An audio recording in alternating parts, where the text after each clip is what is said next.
प्रिय छात्रों, जैसा कि आप सभी को पता है कि पहले 25 क्वेश्चन मैं ऑलरेडी आपको दे चुका हूं और इस उम्मीद के साथ में कि ये सभी आपके परीक्षा परिणाम को बेहतर बनाने में बहुत ही उपयोगी सिद्ध होंगे। आइए स्टार्ट करते हैं बिना किसी विलंब के, क्योंकि एक एक सेकंड आपका कीमती है। स्टार्ट करते हैं क्वेश्चन नंबर 26 से। तो जो बच्चे नए हैं उनके लिए 25 क्वेश्चन मैं इसी चैनल पर दे चुका हूं, तो उनको आप लोग देख लीजिए। यह सेकंड पार्ट है। तो इसमें हम स्टार्ट कर रहे हैं अति लघु क्वेश्चन, और अति लघु में एक क्वेश्चन नंबर 26।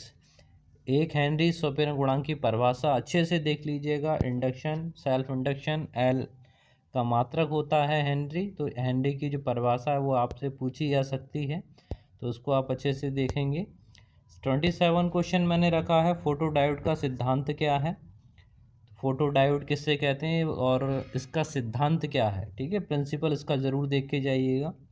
28 पे आते हैं, विभवमापी पोटेंशियोमीटर जिसको कहते हैं, इसका प्रिंसिपल क्या है। ये सब एक एक नंबर के क्वेश्चन है जो बहुत ही इंपॉर्टेंट हैं, और यकीन मान के चलो कि आप इन 50 क्वेश्चन से बाहर आपका मटेरियल नहीं जाने वाला है। तो ये क्वेश्चन आप लोग ज़रूर देख के जाइएगा। 29 पर आते हैं, समविभव पृष्ठ। समविभव पृष्ठ जैसे नाम से पता चल रहा है, समविभव है वह पृष्ठ जिस पर से सभी बिंदुओं पर विभव एक समान होता है, समविभव पृष्ठ कहलाता है।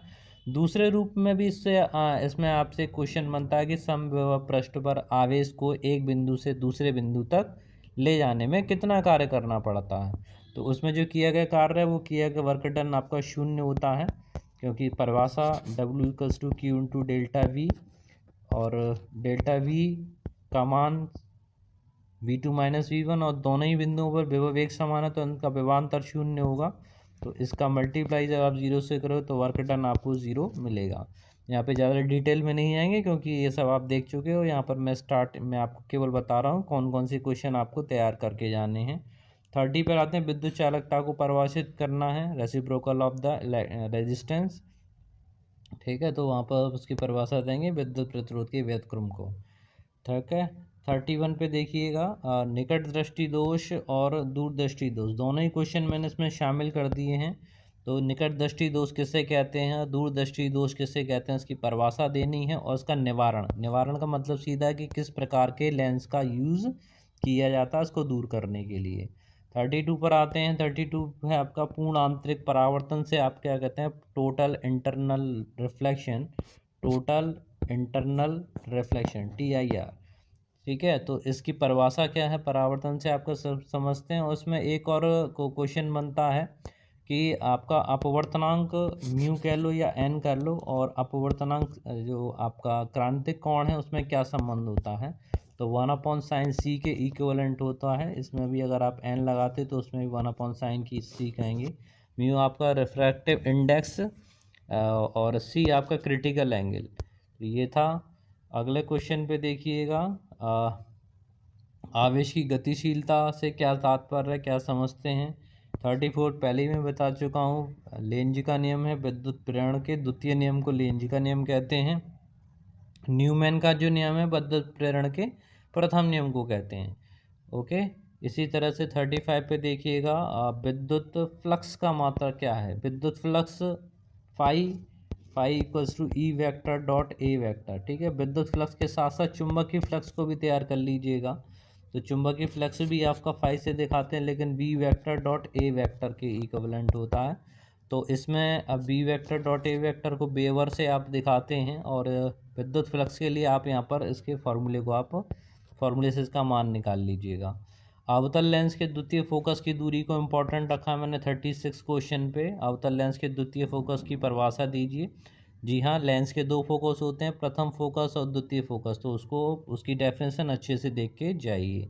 37 आपका क्वेश्चन जो मैं अभी ऊपर बता रहा था आपको वही है कि चुंबकीय फ्लक्स की परिभाषा देनी है, इसका विमी सूत्र और लिखना है। विमी सूत्र और देख लीजिएगा, तो विमी सूत्र दोनों की देख लीजिएगा, इलेक्ट्रिक फील्ड फ्लक्स का भी देखिएगा और मैग्नेटिक फ्लक्स का भी देखिएगा।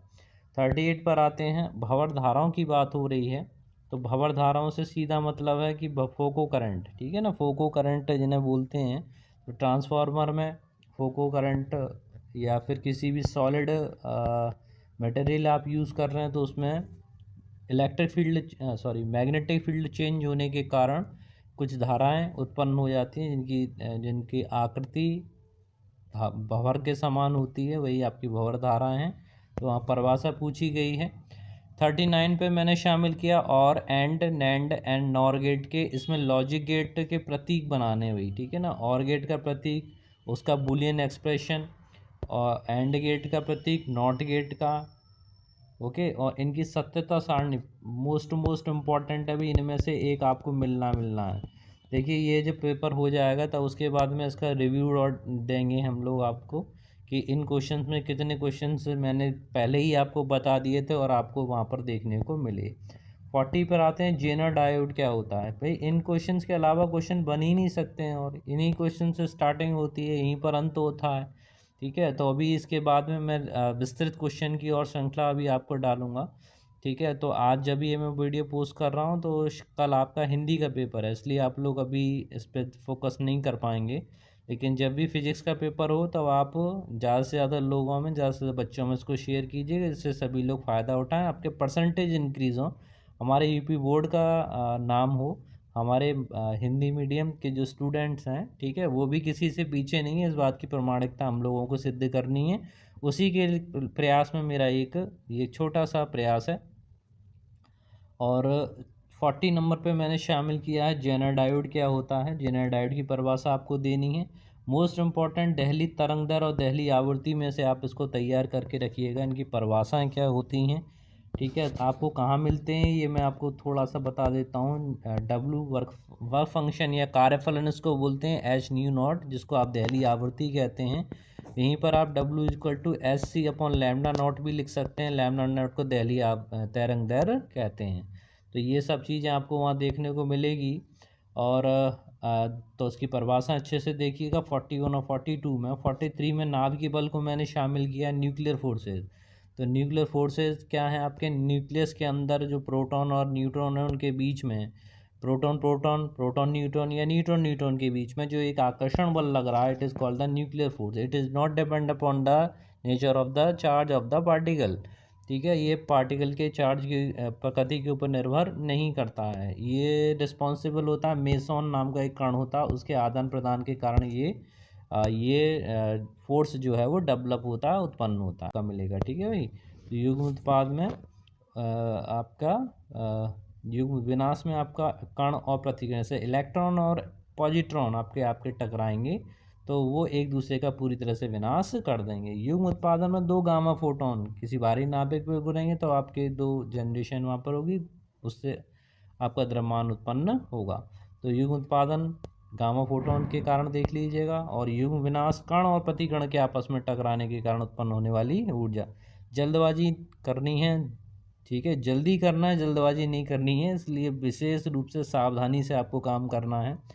तो 46 पर आते हैं, नाभिक की बंधन ऊर्जा। बंधन ऊर्जा न्यूक्लियर एनर्जी, न्यूक्लियस को बांधे रखने के लिए जितनी ऊर्जा की आवश्यकता है, या उनको प्रोटॉन जो आपके न्यूक्लियॉन्स हैं उनको तोड़ने के लिए जितनी एनर्जी आपको चाहिए, वो एनर्जी आपकी न्यूक्लियर बाइंडिंग एनर्जी आपकी कहलाएगी। और इसके ऊपर आपको न्यूमेरिकल भी मिल सकता है, लेकिन यहाँ पर 1 नंबर में मैंने केवल डेफिनेशन के लिए आपको रखा, तो उसको भी आप मिस ना करें। 47 पे देखें, PNP और NPN ट्रांजिस्टरों के प्रतीक चिन्ह आपको बनाने हैं, प्रतीक चिन्ह आपको बना के दिखाने हैं।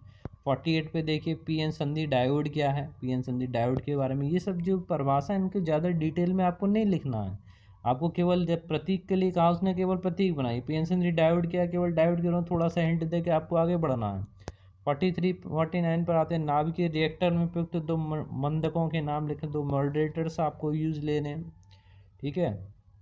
इसी तरह से लास्ट वाला क्वेश्चन है, गामा किरणों के 2 प्रमुख उपयोग बताइए, एप्लीकेशंस ऑफ गामा रेज। तो ये थे आपके 50 प्रश्नों की श्रृंखला। इस 50 प्रश्नों की श्रृंखला में आप सभी को बहुत बहुत शुभकामनाएं, ठीक है। आप लोग अच्छे से प्रयास कीजिए और इस वीडियो को ज़्यादा से ज़्यादा लोगों में शेयर कीजिए, जिससे सभी बच्चे फ़ायदा उठा पाएँ। और इसके देखिए आज या कल में, आज को तो ये वाला वीडियो होगा, कल या 1-2 दिन में मैं आपका जो आपके विस्तृत क्वेश्चन हैं उनको भी अपलोड कर दूंगा। और संभवतः क्योंकि अभी आप अन्य पेपरों में बिजी हैं, तो जब तक आपका फिजिक्स का पेपर आएगा तब तक आपको ये सारा मटेरियल नेट पे अवेलेबल हो जाएगा। तो बने रहिए मेरे साथ में, मिलते हैं नेक्स्ट वीडियो में, तब तक के लिए जय हिंद, जय भारत, धन्यवाद।